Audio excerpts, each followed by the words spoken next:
Today I'm doing the Read Smarties tag.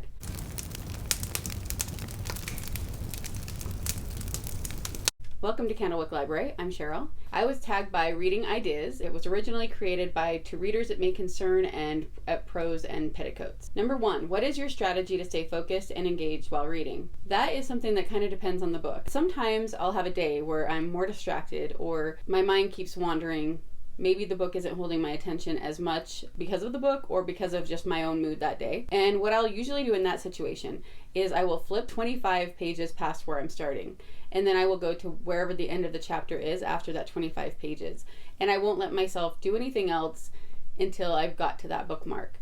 And obviously, if one of my kids needs me or it's an emergency or something, I'll stop before the bookmark. Number 2, how does your environment influence your focus and what can you do to optimize it? My environment actually does play a pretty big role. I've gotten really good at being able to read with normal house or family sounds around me. Kids playing video games or kids talking or movies on or something like that. I can usually read and not get too distracted by those normal sounds that I'm used to. But in public, I have a really hard time. If I'm anywhere where there are people around, I get way too distracted. I hear every sound, I see everything, I smell everything. I've never been able to read a physical book in an airplane. A few years ago, I tried listening to an audiobook while I colored, and that worked. I was able to do that and stay a little bit more focused than I would have otherwise. But for the most part, I can't. So audiobooks in a car if I'm driving or on an airplane, I can do. I take books with me sometimes to appointments, and I can sit and I can read, but I get distracted so much. Then the other thing is I cannot read ebooks. I have tried that too, and I've read things before on my phone or on the computer and all that. It doesn't work for me. In fact, when I need to read an article that's online, I will print it out because I just have a really hard time reading anything that's longer than, just a few paragraphs maybe on a computer or a screen. So to optimize my focus, I need less distractions. I need to be at home. I need to be in a physical book. Number 3, what methods do you use to retain and recall info from what you've read? Well, I write in my reading journal and I write notes sometimes in my books. I write down quotes from my books into my reading journal and usually talking to somebody about it. So whether it's on here talking about my feelings or telling my husband the whole entire story of a book I've just read that he probably doesn't care about, that is how I usually retain and recall the information. Number 4, how do you approach difficult or challenging material? I guess the same way I approach everything else. If it's challenging or difficult, I let it be challenging or difficult. If it's something that I don't want to read or I don't like, then I don't have to read it. So if something gets too gruesome, too violent, too much swearing or something like that, then I can put it down. If it's just because it's a hard subject matter, then I might take longer to read it and just sit with it for a while. But I allow myself those feelings just like I allow any other feelings. Number 5, what role do note-taking and annotation play in your reading process? So I touched on that a second ago. I definitely annotate in my books. I enjoy underlining and highlighting depending on the kind of book and being able to go back and see the things that stuck out to me during another reading of it. And then, like I said, in my reading journal, I write kind of my overall feelings about a book, and I write down quotes that I love, unless a book has too many quotes to write down. If there's just dozens and dozens of them, then I'll pick my favorites and then I can just go back to the book for the rest.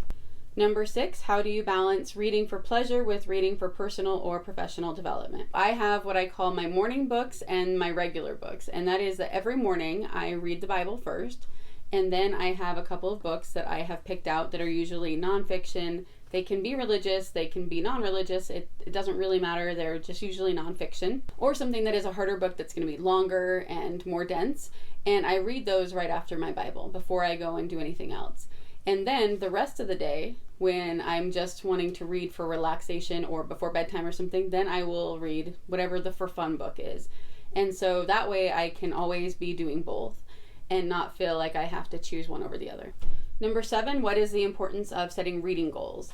For me, it's just fun. I am definitely that kind of personality. I loved projects in school. I didn't like group projects, but I enjoyed projects in school. And so when I set goals for myself, not only does it kind of keep me on track, when I write my to-do list for the day, if I end up doing something that I wasn't planning on doing that day, I will write it down so I can put a check mark next to it. And so setting those reading goals makes me feel the same way. It makes me feel like I'm achieving something. And even if I don't reach some of the goals, I like being able to see how much I have achieved. rather than before I started doing that, I would look back and I know I read a lot of books my whole life, but I didn't keep track of them. And so sometimes I really wish that, as a teenager or even as a child, I'd kept a commonplace book and wrote things about the books I read, because I would love to read that now. I love setting those goals. I love keeping the goals. I love seeing what I've accomplished, and I love readathons because of that. They give me that feeling that a project gave me. I'm definitely someone who thrives with goals. Number 8, what are some strategies for overcoming reading slumps or lack of motivation? I would say just not reading if I don't feel like reading. And sometimes that's hard, especially having these unread books that I've talked about in other videos, where I have all these books I want to read that I haven't read yet, and sometimes I feel guilty buying new books when I have so many unread ones. And so when I don't feel like reading, I feel like I'm not accomplishing something. And so I have to fight that feeling, because that's stupid. I read because I love it and it's enjoyable. And so if it's not enjoyable, then I have to ask myself why. Why am I not enjoying it right now? And usually it's because I just feel like doing something else. Allowing myself to just have days when I don't read if it doesn't happen. Or I'm going to watch a movie instead of reading, even though I wanted to get this book finished by tomorrow or something. So that's kind of how I do that. As far as reading slumps, when sometimes you have a hard time getting into books, or if I'm reading a book and I'm not having fun and I don't want to pick it up, then I will usually just change it, either DNF it or put it aside until later, and find a book that I know I'm going to enjoy, and then start reading that. And that will usually get me right out of it. And then number 9 is to tag some people. So I am going to tag Lucy Chronicles and Kelly Reads a Lot.